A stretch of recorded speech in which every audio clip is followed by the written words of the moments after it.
মনে কামনা বাসনা কিভাবে আসে? আমাদের তো এটা একটা প্রশ্ন দেখা যায়। তাহলে উত্তরে আমরা কি বলবো? কামনা বাসনা দুটো উৎস থেকে আসে। প্রথমটা হলো সমস্ত কামনা বাসনা তাদের অসামাজিক প্রকৃতির জন্য, মানে যেগুলো অসামাজিক, সেই অসামাজিক প্রকৃতির জন্য চেতন মন থেকে অবদমিত হয়। তারা এসে অচেতন মনে আশ্রয় নেয়। যেহেতু সেগুলো অসামাজিক, সেগুলো কিন্তু আমরা চেতন মনে কখনো আনতে পারি না। তাহলে তারা কোথায় আশ্রয় নিচ্ছে? অচেতন মনে আশ্রয় নিচ্ছে। অবদমনের কাজ কিন্তু সবসময় চলতে থাকে। আর অপরটা হলো এই স্তরের কতকগুলো চিন্তা, বাসনা, কামনা যেগুলো হচ্ছে সহজাত। কিছু কিছু যেগুলো রয়েছে, যেসব কামনা বাসনা যেগুলো অসামাজিক, সেগুলো আমরা কখনো চেতন স্তরে আনতে পারি না। আর আরেকটা হলো যেগুলো হচ্ছে সহজাত। সেই সহজাত কামনা বাসনাগুলো কিন্তু আমরা হচ্ছে অচেতন মনের মধ্যে আমরা রেখে দিই। এরা কিন্তু জন্ম থেকেই অচেতনের অধিবাসী, এরা কখনো চেতন স্তরে ওঠে না। অচেতনের এই দ্বিতীয় শ্রেণীর বস্তুগুলোর ইয়ং নাম দিচ্ছেন জাতিগত অচেতন। তাহলে ইয়ং কি বলছেন?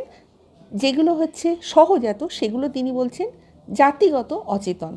এগুলো যেন আদি পিতার মন থেকে বংশানুক্রমে আমাদের মনে সঞ্চালিত হয়ে আসছে। এগুলোকে আমরা কখনো বাইরে আনতে পারি না, তাই এগুলো আমাদের মনের মধ্যে সবসময় অবদমিত হয়ে রয়েছে।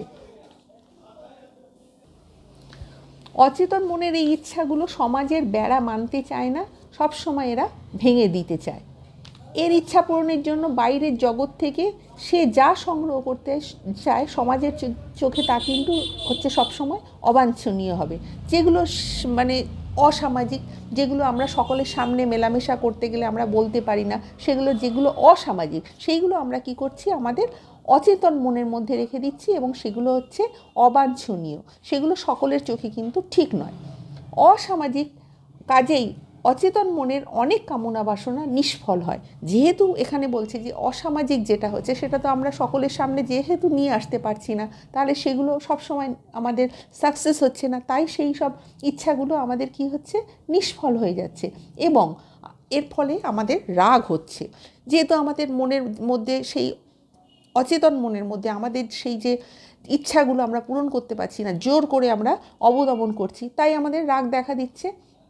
এগুলো শুধু অপূর্ণ থাকে তা নয়, মনের সঙ্গে সমাজ জীবনের সঙ্গে সম্পর্কিত সেখান পর্যন্ত তাকে পৌঁছতে দেওয়া হয় না, জোর করে অবদমন করতে হয়, যার জন্য আমাদের মনটা তখন হচ্ছে নিপীড়িত হয়ে যাচ্ছে।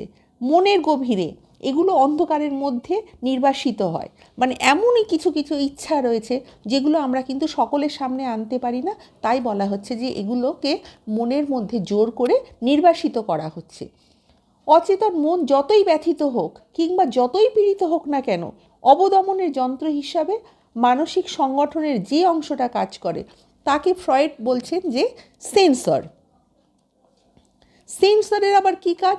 সেন্সরের কাজ হলো আমাদের যে চেতন মন আর যে অচেতন মন, সেটার হচ্ছে সঙ্গমস্থলে কিন্তু সেই সেন্সরটা থাকছে। তাহলে সেন্সর সে সবসময় কী করছে? অতন্দ্র প্রহরীর মতো পাহারা দিচ্ছে। তাহলে চেতন এবং অচেতন মনের যে সঙ্গমস্থলে, সেখানে হচ্ছে সেন্সর পাহারা দিচ্ছে এবং আমাদের সে হচ্ছে সবসময় কন্ট্রোল করছে। তাই ফ্রয়েড বলছেন যে আমাদের যে সকল ইচ্ছাগুলো যেগুলো আমরা পূরণ করতে পারি না, সেগুলো সবসময় অবদমিত হয় এবং আক্রোশের সৃষ্টি হয়। তাই আমরা আমাদের মনের যে সকল কামনা বাসনাগুলো, যেগুলো সকলের সামনে, যেগুলো লজ্জাজনক, যেগুলো আমরা সকলের সামনে প্রকাশ করতে পারি না, সেই সকল ইচ্ছাগুলো আমাদের মনের মধ্যে সবসময় অবদমিত হয় এবং সেগুলো আমাদের মনের মধ্যে থেকে যায়। আর এই সেন্সর সবসময় অ্যালার্ট থাকে চেতন এবং অবচেতন মনের মধ্যে। যে হচ্ছে মাঝখানের যে প্রহরী, সেই হচ্ছে প্রহরীর কাজ করে থাকছে গভীর মনের মধ্যে, অর্থাৎ সে হচ্ছে সঙ্গম স্থলে রয়েছে। এই সেন্সর কিন্তু একটা বিশেষ ভূমিকা রয়েছে। আমার ভিডিও তোমাদের ভালো লাগলে তোমরা লাইক, কমেন্ট, শেয়ার এবং সাবস্ক্রাইব করো। নেক্সট টাইম আবার ফের তোমাদের মানসিক সংগঠনের যে 3টে স্তর রয়েছে সেটা নিয়ে আলোচনা করব।